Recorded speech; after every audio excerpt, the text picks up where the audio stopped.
Welcome to frost academy. আজকে আমরা আমাদের গতদিনকে যে হোম টাস্কগুলো ছিল, অর্থাৎ একটা ট্রান্সলেশন, একটা প্রেসি, একটা সারাংশ এবং একটা বঙ্গানুবাদ নিয়ে আজকে আলোচনা করব। ঠিক আছে, তাহলে প্রতিদিনকার ক্লাসের মতো আমরা আজকেও 100 লাইকের টার্গেট রাখছি। আশা করছি আপনারা খুব শীঘ্রই করে দেবেন। যারা এখনও পর্যন্ত আমাদের টেলিগ্রাম গ্রুপে যুক্ত হননি, তারা ভিডিও ডেসক্রিপশন বক্সে টেলিগ্রাম গ্রুপের লিঙ্ক আছে, সেখান থেকে গিয়ে যুক্ত হয়ে যান। তাহলে আমরা প্রতিদিন বেসিকে যে সমস্ত হোম টাস্কগুলো প্রোভাইড করে থাকছি সেইগুলো এবং তার সাথে সাথে তার যে প্রিভিয়াস আপডেটস সেগুলো কিন্তু সেখান থেকে পেয়ে যাবেন। চলুন তাহলে আজকের ক্লাসটা শুরু করা যাক।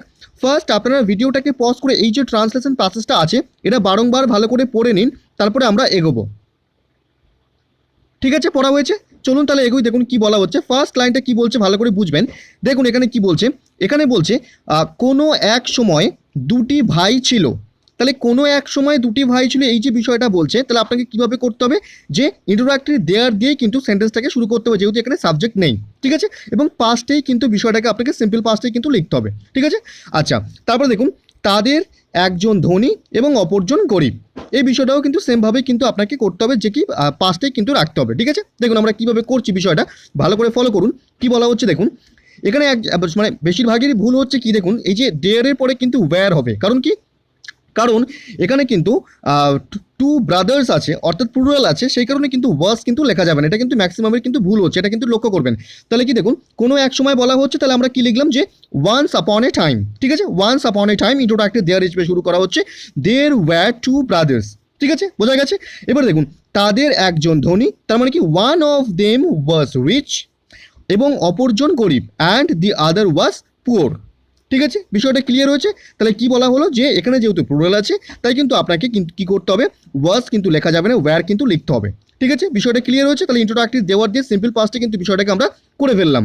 আচ্ছা, বোঝা গেছে। তাহলে পরবর্তী সেন্টেন্সটা লক্ষ্য করুন, কি বলা হচ্ছে ভালো করে বুঝবেন। এখানে দেখুন কি বলা হচ্ছে, এখানে এখানে বলছে ধনী ভাইটি ছিল স্বর্ণ ব্যবসায়ী। তাহলে স্বর্ণ ব্যবসায়ী আপনি গোল্ড স্মিথ লিখতে পারেন। ঠিক আছে, আচ্ছা তারপরে দেখুন, পাপপূর্ণ অন্তঃকরণ ছিল তার। এই যে অন্তঃকরণ ব্যাপারটা কি, অন্তঃকরণ মানে হচ্ছে হৃদয়। ঠিক আছে, মানে তার হৃদয়ে পাপে পূর্ণ ছিল।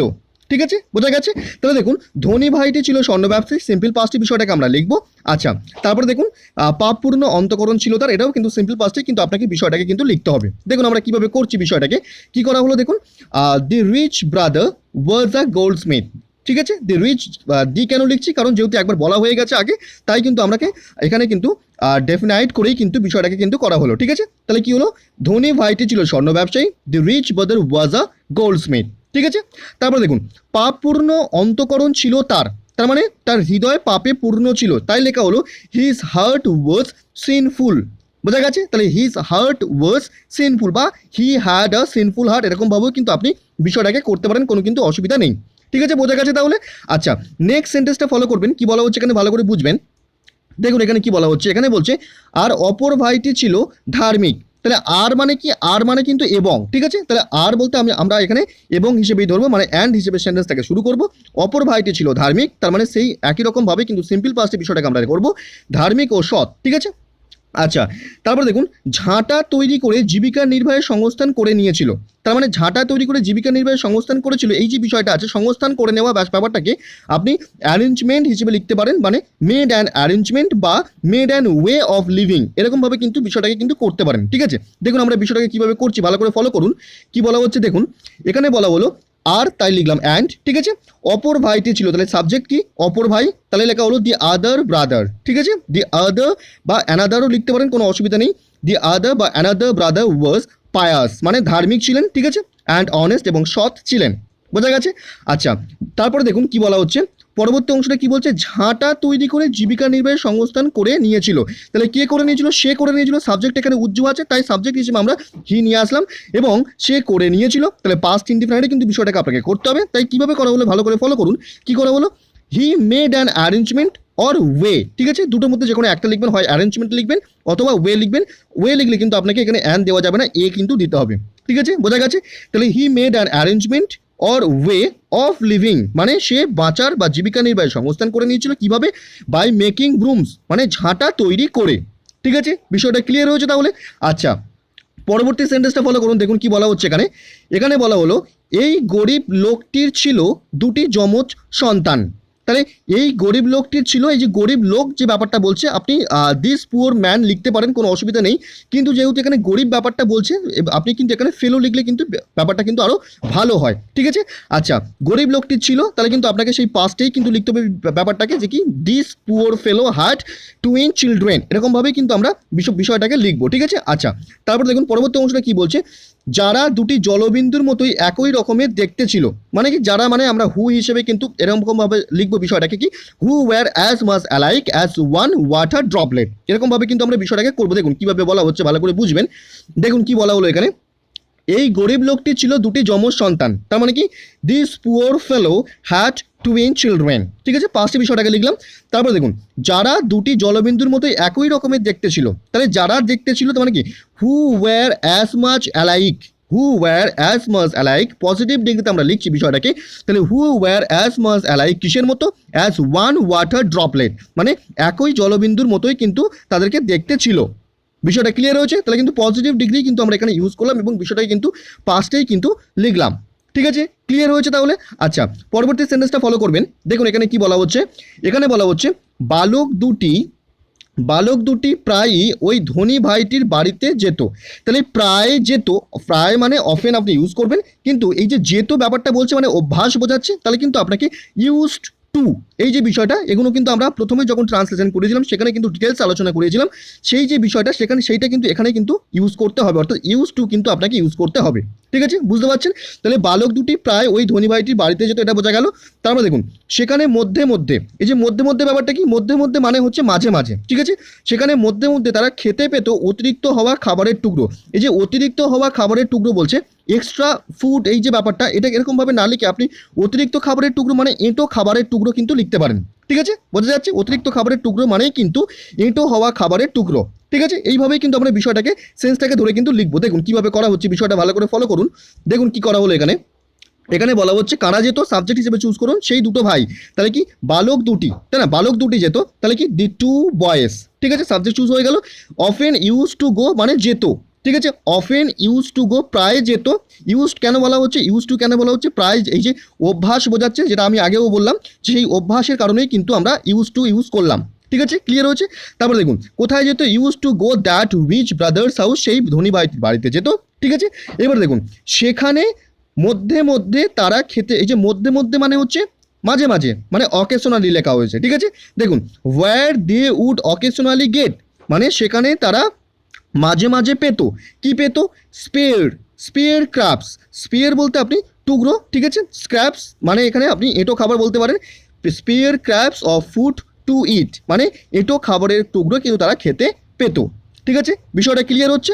আচ্ছা, পরবর্তী সেন্টেন্সটা ফলো করুন, কি বলা হচ্ছে এখানে, এখানে বলা হলো একদিন হয়েছে কি, তাহলে একদিন হয়েছে কি বলতে কি, একদিন হয়েছে কি মানে হচ্ছে যে একদিন ঘটেছিল, এই সেন্সটাই কিন্তু বোঝাচ্ছে, ঠিক আছে, একদিন হয়েছিল, কি হয়েছিল, গরিব ভাইটি যখন বনে কাঠ কাটতে গিয়েছে সে দেখতে পেল একটা পাখি সম্পূর্ণ সোনার, তাহলে সে দেখতে পেলো মানে হচ্ছে সে দেখতে পেয়েছিল, তাই না, এই সেন্সটাই বোঝাচ্ছে। তাহলে কিন্তু আপনাকে কি করতে হবে, পাস্টেই কিন্তু, অর্থাৎ পাস্ট ইনডিফারেন্টে কিন্তু বিষয়টাকে লিখতে হবে, ঠিক আছে। আচ্ছা, তারপর দেখুন, এর আগে সে যত পাখি দেখেছে তাদের চেয়ে অনেক সুন্দর, তাহলে তাদের চেয়ে অনেক সুন্দর, এই যে বিষয়টা বোঝাচ্ছে, তাহলে কিন্তু আপনাকে কম্পারেটিভ ডিগ্রি ইউজ করে কিন্তু বিষয়টাকে করতে হবে, ঠিক আছে। দেখুন আমরা কিভাবে বিষয়টাকে করলাম, ভালো করে ফলো করবেন। কি বলা হচ্ছে ভালো করে দেখুন, একদিন হয়েছে কি মানে একদিন ঘটেছিল, কি ঘটেছিল, দেখুন ইট হ্যাপেন্ড ওয়ান ডে, মানে একদিন ঘটেছিল, ঠিক আছে। তারপর দেখুন কি বলা হচ্ছে, যখন when the poor brother went, past indifferent লেখা হচ্ছে, when the poor brother went to the forest to cut wood, যখন গরিব ভাইটি গিয়েছিল যে কি বনে কাঠ কাটতে, ঠিক আছে, সে দেখতে পেয়েছিল, তার মানে কি হি স, পাস্ট ইনডিফারেন্ট লেখা হচ্ছে, he saw a bird which was all of gold, মানে সম্পূর্ণ সোনার একটা পাখি সে কিন্তু দেখতে পেয়েছিল, ঠিক আছে। আচ্ছা, তারপর দেখুন, আর এর আগে সে যত পাখি দেখেছে তার চেয়ে অনেক সুন্দর, ঠিক আছে, তার চেয়ে অনেক সুন্দর, এই যে বিষয়টা বোঝা, তাহলে তুলনা বোঝাচ্ছে, তাহলে কম্পারেটিভলি আমরা করবো, সেইভাবেই করা হলো। And finer than any other birds that he had ever seen before, ঠিক আছে, বিষয়টা ক্লিয়ার হয়েছে। তাহলে বিষয়টাকে কিন্তু ভালো করে বুঝবেন কিভাবে আমরা পাটে পাটে কিন্তু বিষয়টাকে সাজালাম। আচ্ছা, পরবর্তী সেন্টেন্সে লক্ষ্য করুন কি বলা হচ্ছে এখানে, এখানে বলা হলো সে একটা ঢিল নিয়ে ছুঁড়ে মারলো, তার মানে কি সে একটা ঢিল নিয়ে ছুঁড়ে মারলো। এই যে পার্টিসিপল ব্যাপারটা আছে, এই পার্টিসিপলটা আমরা না করে আমরা কিন্তু কম্পাউন্ডে করব, মানে কি সে একটা ঢিল নিয়েছিল এবং ছুঁড়ে মেরেছিল, ঠিক আছে, বোঝা গেল। আচ্ছা, আর তা ভালোভাবে সেই পাখিটিকে আঘাত করে বসলো। এই বিষয়টা যেমনভাবে আছে সেরকমভাবে কিন্তু আমরা পাস্ট ইনডিফিনাইটে কিন্তু লিখবো। দেখুন কীভাবে করা হচ্ছে বিষয়টা, দেখবেন কি বলা হচ্ছে, হি টুক আ স্টোন, সে একটা ঢিল নিয়েছিল, অ্যান্ড 3 উইট, এবং সেটাকে ছুঁড়েছিল, ঠিক আছে। এই ইটের পরে কিন্তু হুইচ বসালাম, তাহলে হুইচটা কিন্তু ইটকে রেফার করছে, অর্থাৎ সেই ঢিলটাকে কিন্তু রেফার করছে, ঠিক আছে। হুইচ হিট পাস্ট ইনডিফিনাইটে লেখা হচ্ছে, হুইচ হিট মানে যেটা আঘাত করেছিল, দি বার্ড ওয়েল মানে পাখিটিকে কিন্তু ভালোভাবে কিন্তু আঘাত করেছিল, ঠিক আছে। বিষয়টা ক্লিয়ার হচ্ছে তাহলে। আচ্ছা, নেক্সট সেন্টেন্সটা দেখুন, লাস্ট সেন্টেন্স ট্রান্সলেশনে এখানে কি বলা হচ্ছে, কিন্তু শুধু একটি সোনার পালক পড়লো তার ডানা থেকে। তাহলে তার ডানা থেকে কিন্তু এখানে আপনি অনেকে দেখছি যে হিস লিখছে, হিস লেখা যাবে না, ইটস লিখতে হবে, যেহেতু নিম্ন শ্রেণীর প্রাণী তাই কিন্তু ইটস লিখতে হবে, ঠিক আছে। আচ্ছা, কিন্তু তাহলে বাট, ঠিক আছে, কি পড়েছিল, একটা সোনার পালক পড়েছিল, তাহলে এটাকে আমরা সাবজেক্ট হিসেবে ইউজ করব, ঠিক আছে। পড়েছিল পাস্ট ইনডিফিনাইটে লিখছি, তাই ফেল লিখবো, ঠিক আছে। ফেল লিখতে পারেন বা ফেল ডাউনও কিন্তু লিখতে পারেন। আচ্ছা, তারপরে দেখুন কীভাবে করছে আমরা বিষয়টাকে, কি করা হলো দেখুন, ভালো করে ফলো করুন। But only a golden feather, ঠিক আছে। ফেল ডাউন লিখতে পারেন, fail down from its wings বা ফেল ফ্রম ইটস উইংস, তার ডানা থেকে পড়েছিল, পাখিটার ডানা থেকে পড়েছিল, ঠিক আছে। তারপরে কি বলছি, পাখিটা উড়ে গেল, মানে পাখিটা উড়ে গিয়েছিল, পাস্ট ইনডিফিনাইটে লিখবো, তাই লেখা হলো কি, and the bird flew away, এবং পাখিটি উড়ে গিয়েছিল, ঠিক আছে। বিষয়টা ক্লিয়ার হয়েছে। যাদের এখনো পর্যন্ত ট্রান্সলেশনটাতে প্রবলেম থাকছে, আপনারা কি করবেন, আপনারা ক্লাসটা কিন্তু প্রথম থেকে দেখুন, অবশ্যই কিন্তু বিষয়টা ক্লিয়ার হয়ে যাবে। আচ্ছা, তাহলে আমাদের ট্রান্সলেশন প্রসেসটা কমপ্লিট করে ফেললাম আমরা। আমাদের পরবর্তী যে হোম টাস্কটা ছিল সেটা কি ছিল, সেটা একটা প্রেসি ছিল। দেখুন ভালো করে বুঝবেন, অনেকটাই বড় প্রেসি, এখানে কিন্তু 14টা সেন্টেন্স আছে, ভালো করে প্রত্যেকটা সেন্টেন্স বুঝবেন, পরে মানে বোঝার চেষ্টা করবেন কি বলতে চাইছে, তারপরে আমরা চেষ্টা করছি কি বলেছে মানেটাকে বুঝিয়ে দেওয়ার, ঠিক আছে। পড়েছেন নিশ্চয়ই, বুঝতেই পারছেন কি বলতে চাইছে। দেখুন তবু একবার চেষ্টা করি কি বলছে মানেটাকে বুঝিয়ে দেওয়ার। দেখুন কি বলা হচ্ছে এখানে, এখানে বলছে ইউ নো দ্যাট, মানে তোমরা জানো যে, ফর 500 ইয়ার্স 500 বছর ধরে, মাই রেভার্ড অ্যানসেস্টার্স, মানে রেভার্ড মানে হচ্ছে শ্রদ্ধাশীল, ঠিক আছে, আমার শ্রদ্ধাশীল অ্যানসেস্টার্স মানে পূর্বপুরুষরা, হ্যাভ লিভড বাস করেছে, in this age old city, এই age in this age old city মানে এই প্রাচীনতম শহরে, অফ দি মিডল কিংডম, মানে মিডল কিংডম বলতে এখানে কিন্তু মধ্য রাজ্যের কথা বলা হচ্ছে, ঠিক আছে। তার মানে কি হলো, তোমরা জানো যে আমার শ্রদ্ধাশীল পূর্বপুরুষরা মধ্যরাজ্যের এই প্রাচীনতম শহরে 500 বছর ধরে বাস করেছেন, ঠিক আছে, ক্লিয়ার হয়েছে। নেক্সট দেখুন, not one of the August, এই আগস্ট বলতে কিন্তু ভ্যানারেবলের কথা বলা হচ্ছে, ঠিক আছে। আগস্ট বলতে ভ্যানারেবল অর্থাৎ প্রবীণ মানুষদের কথা বলা হচ্ছে, ঠিক আছে। Not one of the august ones মানে প্রবীণ মানুষদের কেউই ওয়াজ মডার্ন ছিলেন না, নর ডিড হ্যাভ আ ডেজায়ার, তাদের ইচ্ছাও ছিল না, টু চেঞ্জ হিমসেলফ, তাদের নিজেদেরকে চেঞ্জ করার, ঠিক আছে। তার মানেটা কি হলো, প্রবীণদের মধ্যে একজনও আধুনিক ছিলেন না বা নিজেকে পরিবর্তন করার ইচ্ছাও রাখেনি, ঠিক আছে। বিষয়টা ক্লিয়ার হয়েছে। তারপরে দেখুন, তারপরে কি বলা হচ্ছে দেখুন, they all lived in quietness and dignity, মানে তারা বাস করতে কীরকমভাবে, তারা নিষ্ঠা মর্যাদার সঙ্গে বাস করতো, কনফিডেন্ট অফ দেয়ার রেক্টিটিউড, এই যে রেক্টিটিউড ব্যাপারটা বলছে, রেক্টিটিউড মানে কি, রেক্টিটিউড মানে হচ্ছে ন্যায়পরায়ণ, ঠিক আছে। তার মানে কি, তার মানে হলো যে কি, they all lived in quietness and dignity, মানে তারা নিষ্ঠা ও মর্যাদার সঙ্গে বাস করত এবং ন্যায়পরায়ণে আত্মবিশ্বাসী ছিলেন, ঠিক আছে, ক্লিয়ার হয়েছে। তারপর দেখুন, দাস মানে এইভাবে, did my parents rear me, আমার প্যারেন্টস অর্থাৎ আমার এইভাবে কিন্তু আমার বাবা মা আমাকে কি করে, মানুষ করে, in all the honoured tradition, মানে এই সমস্ত ঐতিহ্য মানে ট্র্যাডিশনের সাথে, মানে সম্মানিত ঐতিহ্যে কিন্তু আমাকে মানুষ করে, মানে এইভাবে সমস্ত সম্মানিত ঐতিহ্যে আমার পিতামাতা আমাকে পালন করে, ঠিক আছে। তারপরে দেখুন, আই নেভার ড্রিমড, মানে আমি কখনো স্বপ্ন দেখিনি যে, I could wish to B different, যে আমি আলাদা হতে চাই, এরকম কিন্তু আমি কখনো স্বপ্ন দেখিনি, ঠিক আছে। তারপর দেখুন, without thinking on the matter, মানে without thinking on the matter, বিষয়টি নিয়ে চিন্তা না করে, it seemed to me that, মানে আমার কাছে মনে হয়েছিল যে, I was so were all those who were really people, মানে বিষয়টি নিয়ে চিন্তা না করে আমার মনে হয়েছিল যে আমিও সত্যিকারে অন্য লোকদের মতোই ছিলাম, ঠিক আছে। আচ্ছা, তারপর দেখুন, ইফ আই হিয়ার্ড ফেন্টলি, এই ফেন্টলি যে ব্যাপারটা মানে ক্ষীণভাবে শোনা, ঠিক আছে। If I heard faintly as from the distance outside the courtyard walls of women not like myself, women who came and went freely like men I did not consider them. তার মানে কি? তার মানে হচ্ছে উঠোনের বাইরের প্রাচীরের দূরত্ব থেকে আমার মতো নয় এমন মহিলাদের কথা শুনতে পেতাম যারা পুরুষের মতো নির্দ্বিধায় যাতায়াত করে, আমি তাদের অনুধাবন করতাম না। ঠিক আছে, বিষয়টা ক্লিয়ার হয়েছে। তারপর দেখুন, I went as I was taught. মানে কি? মানে হচ্ছে আমি আমার পূর্বপুরুষদের পছন্দের, বিষয়টা ভালো করে ফলো করুন, যে কি আই ওয়েন্ট মানে আমি চালিত হয়েছিলাম, ঠিক আছে, অ্যাজ আই ওয়াজ টট যেমনটা আমাকে শিক্ষা দেওয়া হয়েছিল, in the approved ways of my ancestors মানে আমার পূর্বপুরুষদের যে পছন্দসই উপায়, সেই উপায়েই কিন্তু যেমনটা আমি শিখেছিলাম তেমনভাবেই কিন্তু চালিত হয়েছিলাম। ঠিক আছে, তারপর দেখুন, nothing from the outside over touch me. মানে কি? মানে বাইরের থেকে কোনো কিছুই আমাকে কিন্তু স্পর্শ করেনি। তারপরে কি বলছে? আই ডেজায়ার্ড নাথিং মানে আমি কিছুই চাইনি। ঠিক আছে, তারপরে কি বলছে দেখুন, তারপরে কি বলছে, but now the day has come, কিন্তু এখন সেই দিনটি এসেছে, সেই দিনটি এসে গেছে, ওয়েন আই ওয়াচ ইগারলি, যখন আমি কিন্তু কি করি, আমি অধীর আগ্রহে কি করি, ইগারলি দিস স্ট্রেঞ্জ ক্রিয়েচার্স, এই দেখি এই সমস্ত স্ট্রেঞ্জ ক্রিয়েচার্সদের মানে অদ্ভুত প্রাণীদেরকে দেখি, অদ্ভুত মানুষদেরকে দেখি, সেই মানুষগুলোকে, দিস মডার্ন ওমেন মানে এই সমস্ত আধুনিক মহিলাদেরকে, seeking how I may become like them মানে সন্ধান করি কিভাবে আমি তাদের মতো হয়ে উঠবো। বোঝা যাচ্ছে? মানে কি? তবে এখন সেই দিনটি এসে গেছে যখন আমি অধীর আগ্রহে এই অদ্ভুত জীবগুলিকে দেখি, এই অদ্ভুত জীবগুলিকে, এই আধুনিক মহিলাদেরকে, ঠিক আছে, আর সন্ধান করি কিভাবে তাদের মতো হয়ে উঠব। ঠিক আছে, তারপর দেখুন, নট ফর মাই ওন সেক মানে নিজের স্বার্থে নয়, বাট ফর মাই হাজব্যান্ডস আমার স্বামীর জন্য। ঠিক আছে, আমার হাজব্যান্ডের জন্য। তারপর দেখুন কি বলা হচ্ছে, he does not find me fair মানে তার মানে হচ্ছে সে আমার মধ্যে সৌন্দর্য খুঁজে পায় না। ইট ইজ বিকজ, কারণটা কি? কারণটা হলো he has crossed the four seas. এই ফোর সিস বলতে চারটে জলাশয়ের কথা বলা হয়। ঠিক আছে, ফোর সিস সে ক্রস করেছে to the other and the outer countries, অন্য যে কান্ট্রিজগুলো আছে বাইরের কান্ট্রিজ সেগুলোকে কিন্তু সে ক্রস করেছে। অ্যান্ড হি হ্যাজ লার্নড এবং সে শিখেছে ইন দোজ রিমোট প্লেসেস, সেই সমস্ত রিমোট প্লেসেস থেকে, to love new things and the new ways মানে নতুন উপায় বা নতুন পদ্ধতি কিন্তু সে শিখেছে ভালোবাসতে।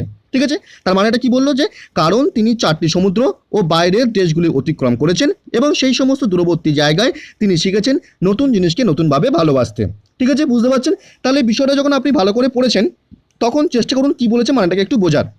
বিষয়টা যদি আপনি ভালো করে পড়ে থাকেন তাহলে বুঝতে পারবেন যে এর মধ্যে কিন্তু যে অথর অর্থাৎ যে ওম্যান এই বিষয়টাকে বলছে তার কিন্তু একটা কনজারভেটিভ এবং রিসেন্সি যে মাইন্ড, সেই মাইন্ডের কিন্তু প্রতিফলন কিন্তু এখানে ঘটেছে। মানে সে একাধারে কনজারভেটিভ থাকতে চায়, আবার একাধারে কিন্তু তার হাজব্যান্ডের জন্য তার কিন্তু সেই রিসেন্সি যে ব্যাপারটা অর্থাৎ আধুনিকতার যে ব্যাপারটা, সেই মাইন্ডটা কিন্তু এই প্যাসেজটার মধ্যে ফুটে উঠেছে। ঠিক আছে, তাহলে বিষয়টা যখন ভালো করে বুঝেছেন তখন দেখুন কি বলতে চাইছে এর মধ্যে, একবার মানেটাকে বুঝিয়ে দেওয়ার চেষ্টা করি সংক্ষেপে, যে কি ন্যারেটর অর্থাৎ যিনি বলছেন তার মত অনুযায়ী সে কিন্তু খুব কনজারভেটিভ এবং সে সবসময় চায় তার যে রেসপেক্ট অর্থাৎ তার যে অ্যানসেস্টার্স, তার যে ফোরফাদার্স, সেই ফোরফাদারদের যে থটস সেগুলোকে কিন্তু সে সবসময় রেসপেক্ট করে এবং সেইটাকে কিন্তু সে বিশ্বাস করে এগিয়ে যায়। কখনো কিন্তু মডার্নিজম যে ব্যাপারটা সেটা কিন্তু তাকে কখনোই কিন্তু টাচ করেনি। ঠিক আছে, কিন্তু তার ইচ্ছা জাগে কি করতে, গণ্ডি অতিক্রম করতে, অর্থাৎ সেই যে ওল্ড ট্র্যাডিশন, সেই ওল্ড ট্র্যাডিশনের গণ্ডি তাকে সে অতিক্রম করতে চায়।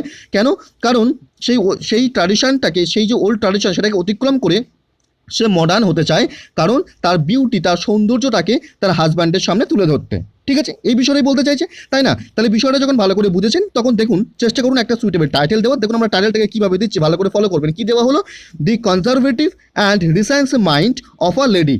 কনজারভেটিভ বলতে, কনজারভেটিভ অর্থাৎ যেটা সে এতদিন ধরে যে ট্র্যাডিশনটা গ্রহণ করে আসছে সেটাকেই বলা হচ্ছে কনজারভেটিভ, আর রিসেন্সি মানে কিন্তু মডার্নিজমটাকেই বলা হচ্ছে। ঠিক আছে, তার মাইন্ডের মধ্যে, সেই লেডির মাইন্ডের মধ্যে এই দুটো ব্যাপারে কিন্তু ফুটে উঠেছে, তাই এইভাবেই কিন্তু আমরা টাইটেলটাকে দিলাম।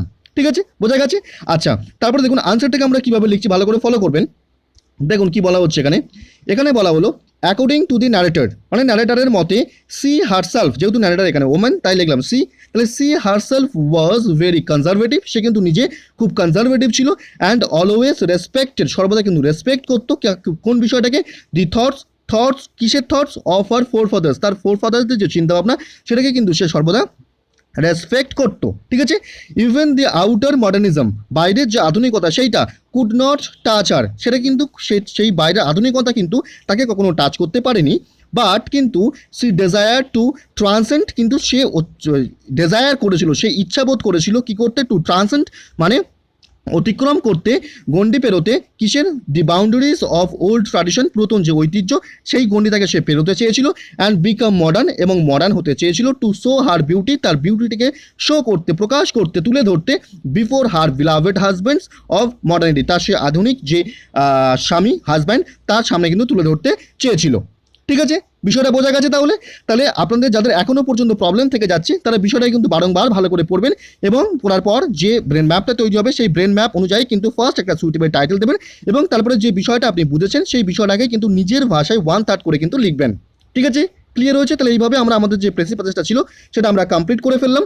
আমাদের পরবর্তী হোম টাস্কটা কী ছিল দেখুন, সেটা একটা বঙ্গানুবাদ দেওয়া ছিল। দেখুন বিষয়টাকে ভালো করে পড়ে নিন, তারপরে আমরা চেষ্টা করছি কি বলেছে মানেটাকে বুঝিয়ে দেওয়ার, ঠিক আছে। বুঝতে পারছেন? চলুন তাহলে এগোই। কি বলছে দেখুন, এখানে বলা হচ্ছে ফার্স্ট লাইনটা কি বলছে দেখুন। এখানে বলা হলো কি বলছে, এখানে বলছে যে 3 persons were killed, 3জন মানুষ নিহত হয়, অ্যান্ড 13 others injured, এবং 13 জন আহত হয়। when a Sealdah bound Ranaghat local, যখন একটা শিয়ালদাগামী রানাঘাট লোকাল কি করে? হিট, আঘাত করে।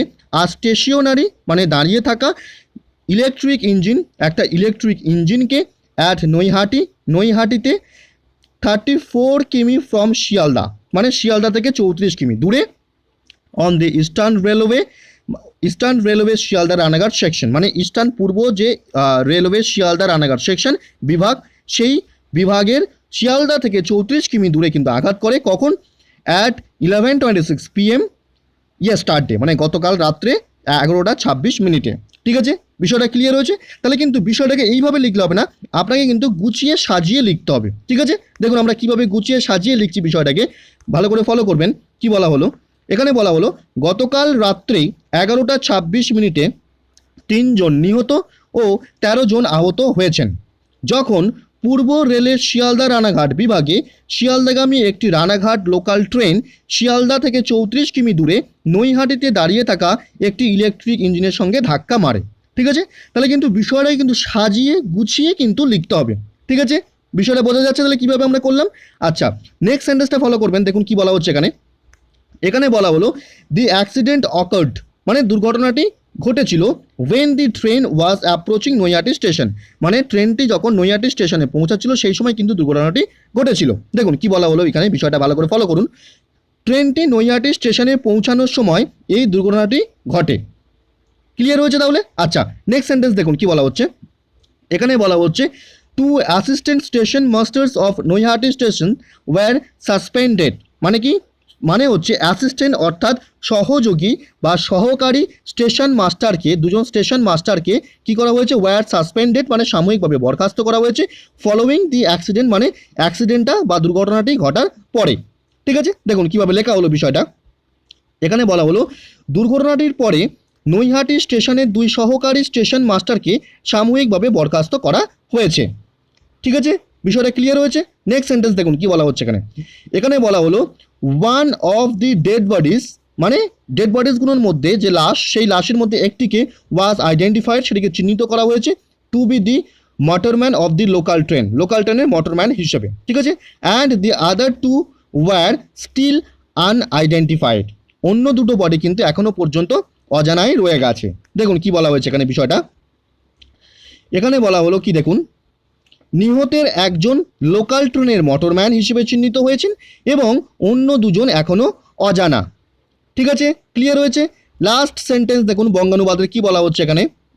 এখানে বলা হলো the eastern railway authorities announced, মানে ইস্টার্ন পূর্ব রেলওয়ে কর্তৃপক্ষ কি ঘোষণা করেছে অ্যান এক্সগ্রাসিয়া মানে ক্ষতিপূরণ, an ex gratia payment of ₹1 lakh for the families of the dead person, মানে মৃত ব্যক্তিদের ফ্যামিলিদের জন্য অর্থাৎ পরিবারের জন্য 1 লক্ষ টাকা করে ক্ষতিপূরণের দাবি করেছেন, ঠিক আছে। দেখুন কি বলা হচ্ছে, বিষয়টা ভালো করে ফলো করুন। কি বলা হলো এখানে? এখানে বলা হলো মৃত ব্যক্তিদের পরিবারের জন্য 1 লক্ষ টাকা করে ক্ষতিপূরণের ঘোষণা করেছে পূর্ব রেল কর্তৃপক্ষ, ঠিক আছে, বিষয়টা ক্লিয়ার হয়েছে? তাহলে যাদের এখনো পর্যন্ত প্রবলেম থেকে যাচ্ছে ক্লাসটা কিন্তু আবার ফার্স্ট থেকে দেখুন, বিষয়টা কিন্তু ক্লিয়ার হয়ে যাবে।